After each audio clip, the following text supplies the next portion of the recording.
Hello दोस्तों, नमस्कार। कैसे हैं आप दोस्तों? केजीएफ यानी कोलार गोल्ड फील्ड एक समय भारत की सबसे बड़ी सोने की खदान हुआ करती थी, जिसके अंदर से 900 टन से भी ज्यादा सोना निकाला जा चुका है।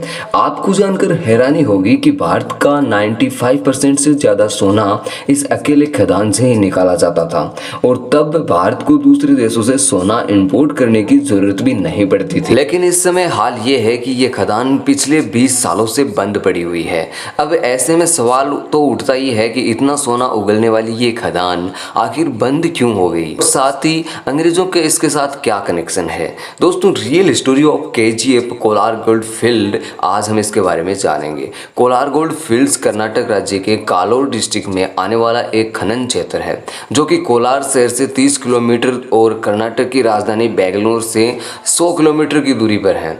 और ये खनन क्षेत्र होने के साथ ही एक टाउनशिप भी है, जहां आज लगभग 2,60,000 से ज़्यादा लोगों की आबादी रहती है। और ये सब भी वही लोग हैं जिनके पूर्वज दशकों पहले सोने की खदान में काम किया करते थे। दोस्तों, साल 2018 से पहले इस खदान के बारे में जानना तो दूर, लोगों ने इसका नाम तक भी कभी नहीं सुना था। लेकिन 2018 में आई कन्नड़ फिल्म केजीएफ की वजह से इस खदान का नाम पहली बार लोगों की जुबान पर आया। हालांकि अब कहा तो जाता है कि इस फिल्म की कहानी पूरी तरह से फिक्शनल है, जिसका केजीएफ के इतिहास से कोई लेना देना नहीं है। लेकिन भारत के माइन का इतिहास बड़ा ही सुहाना है, और इसके बारे में जानकर आपको भी मजा आने वाला है। तो दोस्तों, वीडियो काफी इंटरेस्टिंग होने वाला है। दोस्तों, बताया जाता है कि इस खदान में सोने की खोज के किंगडम ऑफ मैसूर के समय से शुरू हो गई थी, लेकिन तब टेक्नोलॉजी इतनी तरक्की नहीं की थी कि माइनिंग का काम बहुत बड़े लेवल पर किया जा सके। और सही मायने में अगर देखें तो बड़े लेवल पर इस खदान से सोना निकालने का काम ब्रिटिश राज के दौरान शुरू हुआ था। अब भारत में ब्रिटिश राज शुरू होने के पहले भी इस जगह अंदर सोना होने की खबरें छपती रही थी, और यहाँ रहने वाले लोग अक्सर ये दावा करते थे कि यहाँ की जमीन के नीचे सोना मौजूद है। लेकिन उस समय टेक्नोलॉजी और संसाधनों के अभाव में वहाँ पर माइनिंग का काम शुरू नहीं किया जा सकता। हालांकि भारत में ब्रिटिश राज होने के बाद सन 1871 में माइकल लेवेल नाम के एक रिटायर्ड ब्रिटिश फौजी को यहाँ सोने होने की इस खदान के बारे में पता चला, जो कि 19वीं सदी के शुरुआत में छापी गई थी। और ये रिपोर्ट्स पढ़कर भी माइकल के दिमाग में यही ख्याल आया कि क्यों ना इस जगह को गोल्ड माइनिंग की जाए। और फिर इसी सोच के सतह माइकल कुछ सालों तक यहाँ पर खुदाई सर्वे करवाए, जिसमें कई जगह पर सोने खोजने की खामियां रहे थे।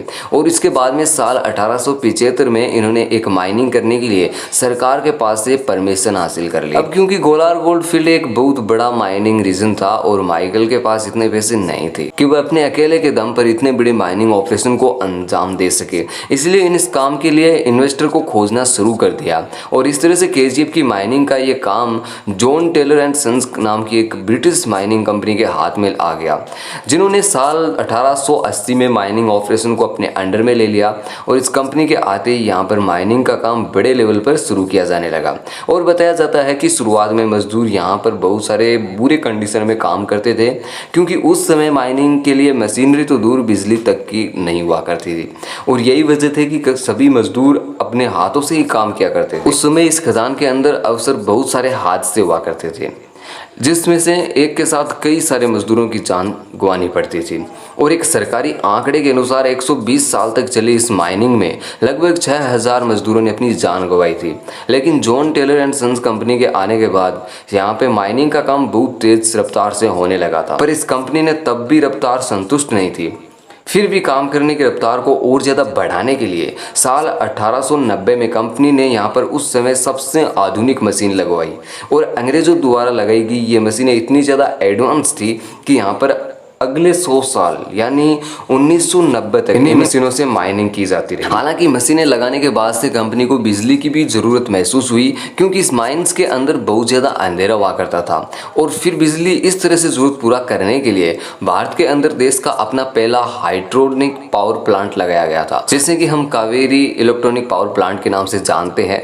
यानी जिस समय दुनिया में ज़्यादातर हिस्सों में बिजली नहीं पहुँच पाई थी, उस समय केजीएफ पूरी तरह से इलेक्ट्रोनिफाइड था। और इतना ही नहीं, माइनिंग मशीनों को मिट्टी छानने के लिए जिस पानी की जरूरत पड़ती थी, उसको पूरा करने के लिए केजीएफ में बेगमंतला टाउन के अंदर एक बहुत बड़ा आर्टिफिशियल झील भी बनाया गया था। और ये सभी ज़रूरतें पूरा करते करते साल 1902 आ गया था और अब केजीएफ माइन भारत का अकेला ही 95% से ज़्यादा सोना प्रोड्यूस करने लगी थी। प्रोड्यूसन बढ़ने के साथ ही इस इलाके की तरक्की भी काफ़ी हो गई थी। इस माइन के अंदर जो ब्रिटिश ऑफिसर बड़े बड़े ओहदे पर काम करते थे, इन्होंने अपने रहने के लिए यहाँ पर घर बनवाने शुरू कर दिए और इसी तरह से देखते देखते ये इलाका बड़े शहर में तब्दील हो गया और यहाँ पर उस टाइम बड़े बड़े पक्के मकान, हॉस्पिटल, क्लब हाउस और भी कई सारी चीज़ें बनाई गई थी। यहाँ तक कि इस शहर को उस समय मिनी इंग्लैंड तक कहा जाने लगा। हालांकि शहर में नजर आने वाले ये ज्यादातर सुख सुविधाएं ब्रिटिश ऑफिसर और उनके फैमिली मेंबर के लिए होती थी, जो माइंस के अंदर बड़े ओहदे पर काम करती थी,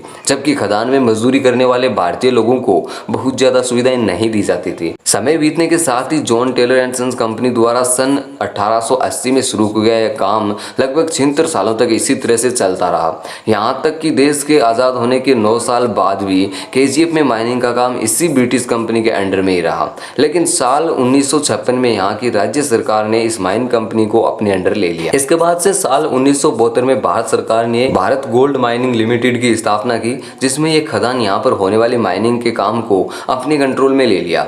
यानी 1972 में ये माइनिंग रीजन पूरी तरह से केंद्र सरकार के अंडर में आ गया था। हालांकि शुरुआत में जब यहाँ माइनिंग का काम शुरू हुआ था तब इस जगह पे ऊपरी सतह पर सोना मिल जाता था, लेकिन जैसे जैसे समय बीतता गया वैसे वैसे ये माइनिंग गहरी होती गई और जब ये माइन भारत सरकार के हाथों में आई तब इसकी गहराई करीब 3 किलोमीटर तक पहुंच गई थी, जिसके चलते उस समय ये दुनिया की दूसरी सबसे गहरी माइन कहलाई जाती थी और इतनी ज़्यादा गहराई में इंसानों के लिए काम करना बहुत ज़्यादा मुश्किल हो जाता था, क्योंकि वो इस गहराई में टेम्परेचर लगभग 50 डिग्री सेल्सियस तक होता था और ये भी एक वजह थे कि यहाँ पर काम करने वाले मजदूर अक्सर मौत का शिकार हो जाते थे। साल 1880 में शुरू हुआ ये माइनिंग का काम ये 120 साल तक चलने के लगातार बाद में 2001 में हमेशा के लिए बंद कर दिया गया और 120 सालों में गोल्ड माइनिंग में लगभग 900 टन से ज़्यादा सोना निकाला गया था। इसमें इस माइन के बंद होने के मुख्य कारण यह था कि आखिरी के सालों में यहाँ निकलने वाले सोने की मात्रा काफ़ी ज़्यादा कम हो गई थी। शुरुआत में यहाँ खोदे जाने वाले प्रति 1 टन कचरे में सोने की मात्रा जो है 47 ग्राम के आसपास होती थी, लेकिन 1990 के बाद में यह मात्रा सिर्फ 3 ग्राम प्रति टन रह गई और इतना कम सोना निकालने की वजह से इनको लगातार नुकसान हो रहा था और साथ ही खदान में बहुत गहरे हो जाने की वजह से प्रोडक्शन कास्ट में लगातार वृद्धि हो रही थी और प्रॉफिट दिन प्रतिदिन घटता जा रहा था और इन सब कारणों के कारण माइन को 28 फरवरी 2001 के दिन हमेशा के लिए बंद कर दिया गया। इस खदान के बंद करने का फैसला भी काफ़ी अचानक लिया गया था, जिसकी वजह से यहाँ रहने वाले लोगों की ज़िंदगी पर इसका बहुत ज़्यादा बुरा असर पड़ा था। जो लोग खदानों में काम करते थे वे लोग रातों रात बेरोजगार हो गए और माइनिंग बंद होने के बाद में इस एरिया में पानी और बिजली जैसी जरूरी चीज़ों की आपूर्ति भी सही ढंग से नहीं मिल रही थी। एक समय में जो अपनी खूबसूरती, सुख सुविधाएं और साफ सुथरे वातावरण के लिए मिनी इंग्लैंड कहा जाता था, वो आज जगह देखने पर किसी नरक जैसे भयावह नजर आती है। तो दोस्तों, ये असली केजीएफ यानी कोलार गोल्ड फील्ड की कहानी। उम्मीद करते हैं कि आपको ये वीडियो काफ़ी अच्छा लगा होगा। वीडियो में कुछ पसंद आया वीडियो को लाइक करें, चैनल को सब्सक्राइब करें इसी तरह की और स्टोरीज देखने के लिए। Thank you for watching.